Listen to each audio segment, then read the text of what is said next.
போலீசார் என்று அறிமுகம் செய்து கொண்டு பெண்ணிடம் 5 பவுன் நகையை அபை செய்த 4 நபர்கள் குறித்து கும்மிடிப்பூண்டி போலீசார் தீவிர விசாரணை நடத்தி வருகின்றனர். திருவள்ளூர் மாவட்டம் கும்மிடிப்பூண்டி அடுத்த கோட்டக்கரை நேதாஜி நகர் பகுதியைச் சேர்ந்தவர் மதினா பிபி. இவர் டிஃபன் கடையில் இட்லி பார்சல் வாங்கிக் கொண்டு வீட்டிற்கு சென்று கொண்டிருந்த போது போலீசார் போல் மிடுக்காக நின்று கொண்டிருந்த 4 பேர் தங்களை போலீசார் என்று அறிமுகம் செய்துள்ளனர். பின்னர் இங்கு திருட்டு சம்பவங்கள் அதிகம் நடைபெறுவதால் கழுத்தில் உள்ள நகையை கழட்டி பையில் வைத்துக் கொள்ளுமாறு கூறியுள்ளனர். அதோடு மதினா பிபியின் கழுத்தில் கிடந்த சுமார் 5 சவரன் நகையை கழட்டி ஒரு பேப்பரில் பொட்டலமாக மடித்து கொடுத்துள்ளனர். வீட்டிற்கு சென்ற மதினா பிபி பொட்டலத்தை பிரித்து பார்த்தபோது அதில் தங்க நகைக்கு பதிலாக சிறு சிறு கற்கள் இருந்துள்ளன. இது குறித்து கும்மிடிப்பூண்டி போலீசில் புகார் அளிக்கப்பட்டது.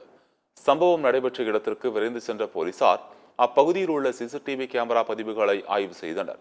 மேலும் போலீசார் 2 தனிப்படைகள் அமைத்து ஆந்திர மாநிலம் விரைந்துள்ளனர்.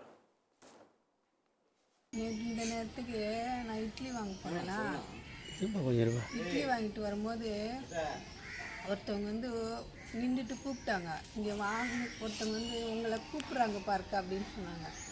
அப்படி திரும்பி பார்த்தா அவங்க யாருன்னு தெரியாதுண்ணா அப்படின்னு சொன்னேன். போலீஸ்காரவங்க அவங்க உங்களை கூப்பிட்றாங்க, உங்களை தான் கூப்பிட்றாங்கன்னா திரும்பிட்டு எங்கே கூப்பிடுறீங்க ஆமான்னு சொன்னாங்க. அவங்களும் நான் போய் என்னன்னு கேட்கும் அவங்க சொன்னாங்க, இந்த மாதிரி உங்கள் கோட்டக்கரையில் சுப்புலட்சுமி அவங்க மல்லிகை கடை வச்சுருக்காங்க. டீச்சர் அவங்க அம்மா நைட்டு திருட கழுத்தில் கத்தி வச்சு தங்க நகை வச்சுருக்கேன்னு கேட்டு அவங்கள ரொம்ப டார்ச்சர் பண்ணி அவங்க போலீஸில் கம்ப்ளைண்ட் பண்ணி நான் தான் போலீஸு போய் பார்த்து இப்போ தான் இந்த நேரத்தில் தான் போய் பார்த்து அவங்கள போய் கேட்டுட்டு வந்தேன். உங்கள்கிட்ட தங்க நகை இருக்கா அப்படின்னு உங்களை பார்க்கணும், உங்களை பார்க்கணும் வாங்க அப்படின்னு சொல்லி நான் கூப்பிட்டு வைப்போம் அப்படின்னு சொன்னார். இதெல்லாம் தங்க நகை இல்லை, இதெல்லாம் சும்மா குருவிக்காரங்க வைக்கிறாங்களா அதுதான் அப்படின்னு. சரி அப்படின்னா போங்க அப்படின்னு சொல்லிட்டு அப்போ கழுத்தில் ஒரு கர்சமணி மாதிரி போட்டிருக்கீங்களா, செயினில் போட்டிருக்கீங்களா, அது என்னது காட்டுங்கன்னு சொன்னாங்க. அது இந்த மாதிரி கர்சமணின்னு சொன்னேன்னா சொல்லவும் அவங்க சொன்னாங்க, நாங்கள் நம்ப முடியாது, கலட்டி காட்டுங்க, நாங்கள் செக் பண்ணணும் அப்படின்றாங்க.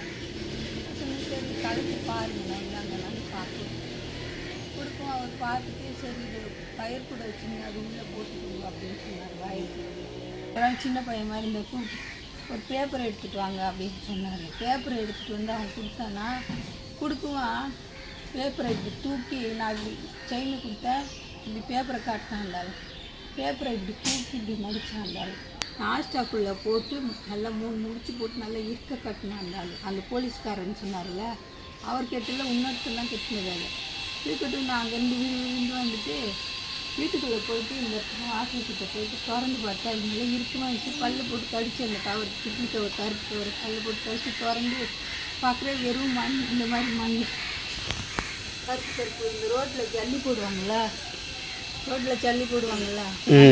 கல்லுங்க அது.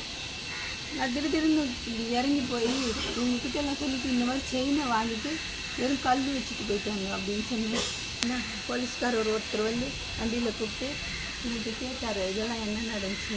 அவங்க சொன்னாங்க எனக்கு தெரியாதுன்னு. அப்புறம் அந்த இடத்துக்கு கூட்டிகிட்டு போங்க சார், சிடி கேமராவில் பிடிங்கன்னா அந்த ஆள் அந்த கண்ணாடி போட்டு போலீஸ்காரன் மாதிரி சொன்னால இந்த சிடியில் இருந்தான். இந்த மாதிரி அங்கே இருக்கிற போலீஸுங்கெல்லாம் இது ஒரு ஃபோன் காமிச்சாங்க, அதில் என்ன காமிச்சிட்டான் அவன்